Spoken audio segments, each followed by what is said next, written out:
Okay, ಮತ್ತೊಂದು ಕಡೆ ರೇಣುಕಾಸ್ವಾಮಿ ಕೊಲೆ ಕೇಸ್ನಲ್ಲಿ ದರ್ಶನ್ ಇದೀಗ ಜೈಲಲ್ಲಿದ್ದಾರೆ. ಡೆವಿಲ್ ಬಾಸ್ ಆಯಿತು. ಈಗ ದರ್ಶನ್ ಭಕ್ತರ ಸರದಿ. ನಿರ್ಮಾಪಕ ಉಮಾಪತಿ ಗೌಡಗೆ ಬೆದರಿಕೆ ಪ್ರಕರಣ. ದರ್ಶನ್ ಅಭಿಮಾನಿ ಚಂದನರನ್ನು ಬಂಧಿಸಿದ್ದಾರೆ ಪೊಲೀಸರು. ಬಸವೇಶ್ವರ ನಗರ ಪೊಲೀಸರಿಂದ ಚಂದನ್ ಬಂಧನ. IPC ಸೆಕ್ಷನ್ 504, 506 ಅಡಿ ಚೇತನ್ ವಿರುದ್ಧ FIR ದಾಖಲಾಗಿದೆ. ನಟ ದರ್ಶನ್ ಬಗ್ಗೆ ಉಮಾಪತಿ ಗೌಡರು ಮಾತನಾಡಿದರು. ಯಾಕಂದರೆ ಅವರಿಬ್ಬರ ನಡುವೆ ಒಂದು ರೀತಿಯಲ್ಲಿ ಪರಸ್ಪರ ದೋಷಾರೋಪಣೆಗಳಿತ್ತು. ತಗಡೆ ಅಂತ ಬೈದಿದ್ದು, ಆಮೇಲೆ ಬೇರೆ ಬೇರೆ ಕಾರಣಗಳು. ಇದೀಗ ಕಾಲ ಬಂದಿದೆ. ನಾನು ಯಾವ ತಗಡು, ಚಿನ್ನದ ತಗಡ ಯಾವುದು ಅಂತ ಗೊತ್ತಾಗಿದೆ. ಇವರೇನು ಹೇಳೋದು, ಲಂಬೋರ್ಗಿನಿಗೆ ನಾನೇ ಅಡ್ವಾನ್ಸ್ ಕೊಟ್ಟಿದ್ದು, ನನ್ನ HSR ಲೇಔಟ್ನ 2 ಸೈಟ್ ಮಾರಿದರೆ 4 ಲಂಬೋರ್ಗಿನಿ ತಗೋಬೋದು, ಹೀಗೆಲ್ಲ. ಇದು ನಿನ್ನೆ ಅರೆಸ್ಟ್ ಆಗಿರೋದು, ನಿನ್ನೆನೇ ಅರೆಸ್ಟ್ ಆಗಿದೆ. ಆತ ಮಾತನಾಡಿದ ವಿಡಿಯೋ ಇದೆಯಾ?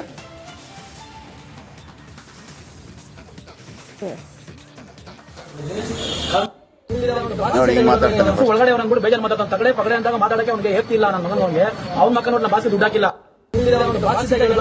ಒಳಗಡೆ ಅವ್ರನ್ನ ಬೇಜಾರು ಮಾತಾಡ್ತಾನೆ. ತಗಡೆ ಪಗಡೆ ಅಂದಾಗ ಮಾತಾಡಕ್ಕೆ ಅವ್ನಿಗೆ ಹೇಳ್ತಿಲ್ಲ. ನನ್ನ ಮಗನಿಗೆ ಅವ್ನ ಮಕ್ಕ ನೋಡಿ ಬಾಸಿ ದುಡ್ಡು ಹಾಕಿಲ್ಲ. ಒಳಗಡೆ ಅವ್ರನ್ನ ಬೇಜಾರು ಮಾತಾಡ್ತಾನೆ. ತಗಡೆ ಪಗಡೆ ಅಂದಾಗ ಮಾತಾಡಕ್ಕೆ ಅವ್ನಿಗೆ ಹೇಳ್ತಿಲ್ಲ. ನನ್ನ ಮಗನಿಗೆ ಅವ್ನ ಮಕ್ಕ ನೋಡಿ ಬಾಸಿ ದುಡ್ಡು ಹಾಕಿಲ್ಲ. ಒಳಗಡೆ ಅವ್ರನ್ನ ಬೇಜಾರು ಮಾತಾಡ್ತಾನೆ. ಸರ್, ನನ್ನ ಹೆಸರು ಚೇತನ್ ಅಂತ. ನಾನು ದರ್ಶನ್ ಅಭಿಮಾನಿ. ಅವತ್ತು ಅನುಕೂಲ ಸ್ಟೇಷನ್ ಹತ್ರ ಹೋಗಿದ್ದೆ. ಅಲ್ಲಿ ಒಂದು ತಪ್ಪಾಗಿ ಮಾತಾಡ್ಬಿಟ್ಟಿದ್ದೀನಿ. 35 ದಿನವರೆಗೂ ಪ್ರಥಮಿಗೆ ಮಾತಾಡ್ಬಿಡ್ತೀನಿ. ಕಾನೂನು ಪ್ರಕಾರ ಏನಿದೆ ನಾನು ಅವರಿಗೆ ನಾನು ತಲೆ ಬಾಗ್ತೀನಿ. ನನ್ನ ಹತ್ರ ಏನೇ ಒಂದು ತಪ್ಪಾಗಿದ್ರೆ ನನ್ನ ಕ್ಷಮಿಸ್ಬಿಡಿ. ಸರ್, ನನ್ನ ಹೆಸರು ಚೇತನ್ ಅಂತ. ನಾನು ದರ್ಶನ್ ಅಭಿಮಾನಿ. ಅವತ್ತು ಅನುಕೂಲ ಸ್ಟೇಷನ್ ಹತ್ರ ಹೋಗಿದ್ದೆ. ಅಲ್ಲಿ ಒಂದು ತಪ್ಪಾಗಿ ಮಾತಾಡ್ಬಿಡ್ತೀನಿ. 35 ದಿನವರೆಗೂ ಪ್ರಥಮಿಗೆ ಮಾತಾಡ್ಬಿಡ್ತೀನಿ.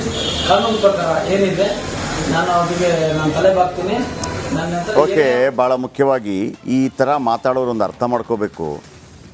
ಈ ಥರ ಮಾತಾಡುವವರು, ಒಟ್ಟಾರೆ ಮಾತಾಡೋರು ಅರ್ಥ ಮಾಡ್ಕೋಬೇಕು. ಈ ಬೆದರಿಕೆ ಹಾಕೋದು, ಅಲ್ಲಿ ಯಾವತ್ತು ಜಗ್ಗೇಶ್ಗೆ ಬೆದರಿಕೆ, ಇದ್ದಬದವರಿಗೆ ಬೆದರಿಕೆ, ಬೇಡಪ್ಪ ಅಂತ ಸೈಲೆಂಟ್ ಇರ್ತಾರೆ ಅಷ್ಟೇ.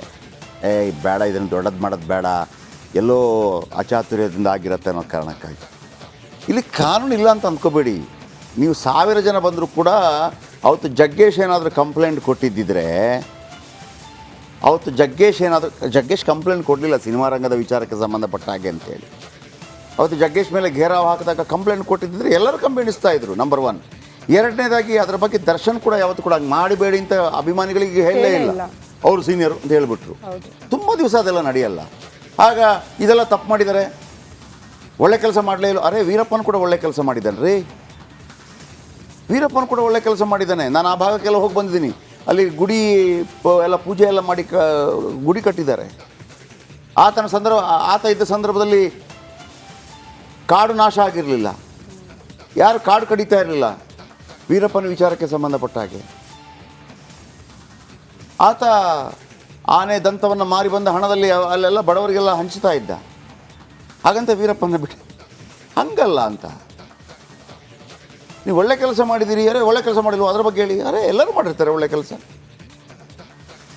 ಒಳ್ಳೆ ಕೆಲಸ ಅನ್ನೋದು ಕೆಟ್ಟ ಕೆಲಸ ಮಾಡೋದಕ್ಕೆ ಬೇಲಲ್ಲ. ಅದು ಅವ್ರು ಒಳ್ಳೆ ಕೆಲಸ ಮಾಡಿದ್ದಾರೆ, ಬಿಟ್ಬಿಡಿ, ಕೊಂದರೂ ಪರವಾಗಿಲ್ಲ, ಹಾಗೆಲ್ಲ ಆಗಲ್ಲ ಅಂತ. ವೀರಪ್ಪನ ಉದಾಹರಣೆ ನಾವು ಹೇಳೋದು. ಯಾರು ಹೇಳ್ತಾ ಇದ್ರು, ಈ ವನ ಮಹೋತ್ಸವಕ್ಕೆ ವೀರಪ್ಪನನ್ನು ರಾಯಭಾರಿ ಮಾಡಿ ಅಂತ. ಆಗತ್ತಾ ಮಾಡಲಿಕ್ಕೆ? ಅವರಿರುವಾಗ ಕಾಡು ಚೆನ್ನಾಗಿತ್ತು. ಹೌದು, ಹಾಗಂತ ಆತ ಆನೆಗಳನ್ನು ಕೊಂದಿದ್ದು, ಮನುಷ್ಯರನ್ನು ಕೊಂದಿದ್ದು, ಅವುಗಳನ್ನೆಲ್ಲ ಬಿಡೋಕ್ಕಾಗತ್ತಾ? ಬಾಯಿಗೆ ಬಂದಂಗೆ ಮಾತಾಡಿದ ತಕ್ಷಣ ಏನು ಕಾನೂನು ಇಲ್ಲ ಅಂತ ಅಂದ್ಕೊಂಡ್ರೆ ನೀವೆಲ್ಲ? ಕಾನೂನಿದೆ, ಯಾರು ಯೂಸ್ ಮಾಡಿರಲಿಲ್ಲ. ನಮ್ಮಲ್ಲೇ ಯಾಕಪ್ಪ ಬೇಕು? ಈಗ ಮನೆಯಲ್ಲೊಂದು ಗಲಾಟೆ ಆಗುತ್ತೆ, ಗಂಡ ಹೆಂಡತಿ ಬಗ್ಗೆ ಆಗಿರ್ಬೋದು, ಚಿಕ್ಕಪ್ಪ ದೊಡ್ಡಪ್ಪ ಆಗಿರ್ಬೋದು, ಫ್ಯಾಮಿಲಿಯಲ್ಲಿ ಗಲಾಟೆ ಆಗಲ್ವಾ? ಒಮ್ಮೊಮ್ಮೆ ಕಡಿದು ಕೊಚ್ಚೆ ಹಾಕಿದ್ದು ಕೂಡ ಇದೆ. ಹೌದು. ಒಬ್ಬ ಅಣ್ಣ ಒಬ್ಬ ತಮ್ಮನ ಮೇಲೆ ಹಲ್ಲೆ ಮಾಡಿದರೆ ಅವನ ಮೇಲೆ ಕೇಸ್ ಕೊಡ್ಬೋದು, ಆದರೆ ಕೊಡೋಕ್ಕೆ ಹೋಗಲ್ಲ. ಹಿರಿಯರು ಇರ್ತಾರೆ, ಬೇಡಪ್ಪ ಅದೆಲ್ಲ ಫ್ಯಾಮಿಲಿಯಲ್ಲಿ ಕಾಮನ್ ಅನ್ನುವಂಥದ್ದು. ಹೀಗೇನೆ ಒಂದು ದರ್ಶನ್ ವಿಚಾರದಲ್ಲಿ ಒಂದು ಗಲಾಟೆ ಬಂದಾಗ, ಮಾಧ್ಯಮದ ಜೊತೆ ಬಂದಾಗ, ಮತ್ತೊಂದು ಬಂದಾಗ, ಆಯಿತು ಚಲೋ ಚಲ್ತಾಯ ಫ್ಯಾಮಿಲಿ ಅಂತ ಹೇಳುವಾಗ ಎಲ್ಲವೂ ಆಗುತ್ತೆ ಅಂತೇಳಿ. ನಮ್ಮನ್ನು ಯಾರು ಏನು ಮಾಡೋಕ್ಕಾಗಲ್ಲ, ನಮ್ಮ ಬಾಸು ಹಿಂಗೆ ಅಂತಂದ್ರೆ ಹಂಗೆ ಆಗಲ್ಲ. ಕಾನೂನು ಇದೆ, ಎತ್ತಾಕೊಂಡು ಹೋಗ್ತಾರೆ. ನೋಡಿ ಇವನ ಪರಿಸ್ಥಿತಿ, ಇನ್ನು ಎಲ್ಲರೂ ಶುರು ಮಾಡ್ಕೊಂಡ್ಬಿಡ್ತಾರೆ. ಸಹನೆಗೊಂದು ಮಿತಿ ಇದೆ, ಅದನ್ನು ಮೀರಿದರೆ ಜಗ್ಗೇಶಿಗೆ ಬಂದು ಘೇರಾವ್ ಹಾಕುವಂಥದ್ದು ಅಷ್ಟು ದೊಡ್ಡದಾಗ್ಬಿಡ್ತಾ? ಜಗ್ಗೇಶ್ ಒಂದು ಮಾತು ಹೇಳಿದ್ರಲ್ಲ, ಒಂದು ಕಾಲದಲ್ಲಿ ಚಪ್ಪಲಿ ಇಲ್ಲದೆ ನಿಂತಿದ್ದಾಗ ನಾನು ಹೆಲ್ಪ್ ಮಾಡಿದ್ದು ಅಂತೇಳಿ, ಅದು ಮರ್ತೋಗ್ಬಿಡ್ತಾ ಜನರಿಗೆ. ಓಕೆ, ಮುಂದಿನ ಸುದ್ದಿ ಗಮನ ಹರಿಸೋಣ. ರೇಣುಕಾಸ್ವಾಮಿ ಕೊಲೆ ಕೇಸ್ನಲ್ಲಿ ಕಾಕಿಯ ತನಿಖೆ ತೀವ್ರಗೊಂಡಿದೆ.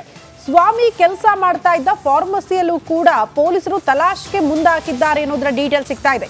ಫಾರ್ಮಸಿಯಲ್ಲಿ 45 ನಿಮಿಷ ಪೊಲೀಸರು ವಿಚಾರಣೆ ಮಾಡಿದ್ದಾರಂತೆ. ಪೊಲೀಸರು ಕೇಳಿರುವ ಪ್ರಶ್ನೆಗಳೇನು, ಸಿಕ್ಕ ಸುಳಿವೇನು? ರಿಪಬ್ಲಿಕಾನದಲ್ಲಿ ಮತ್ತೊಂದು ಬಿಗ್ ಎಕ್ಸ್ಕ್ಲೂಸಿವ್ ಮಾಹಿತಿ. ರೇಣುಕಾಸ್ವಾಮಿ ಕೊಲೆ ಕೇಸ್ಗೆ ಸಂಬಂಧಪಟ್ಟಂತೆ ಆರೋಪಿಗಳು ಪರಪ್ಪನ ಅಗ್ರಹಾರ ಜೈಲು ಸೇರಿದ್ದಾಗಿದೆ. ಬಟ್ ಇಲ್ಲಿಗೆ ನಿಂತಿದೆಯಾ ತನಿಖೆ ಅಂದ್ರೆ ಇಲ್ಲ. ಪೊಲೀಸರು ರೇಣುಕಾಸ್ವಾಮಿ ಕೆಲಸ ಮಾಡ್ತಾ ಇದ್ದ ಫಾರ್ಮಸ್ಗೂ ಹೋಗು ವಿಚಾರಣೆ ಮಾಡಿದಾರಂತೆ, ಅಲ್ಲೂ ಕೂಡ ತಲಾಶಾಗಿದೆ. ಚಿತ್ರದುರ್ಗದಲ್ಲಿ ಬೆಂಗಳೂರು ಪೊಲೀಸರಿಂದ ವಿಚಾರಣೆಯಾಗಿದೆ. ಅಪೋಲೋ ಫಾರ್ಮಸಿ ಸಿಬ್ಬಂದಿಗೆ ಪ್ರಶ್ನೆಗಳನ್ನ ಕೇಳಲಾಗಿದೆ. ಫಾರ್ಮಸಿಯಲ್ಲಿನ ಮಾತ್ರೆ, ಔಷಧಿಯ ಬಗ್ಗೆ ಮಾಹಿತಿ ಸಂಗ್ರಹಿಸಲಾಗಿದೆ ಅಂತೆ.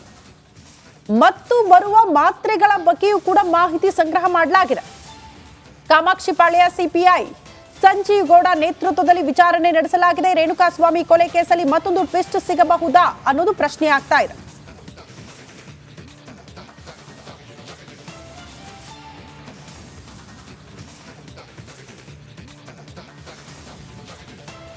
ಈಗ ಒಂದು ಬ್ರೇಕ್ ಇರುತ್ತೆ.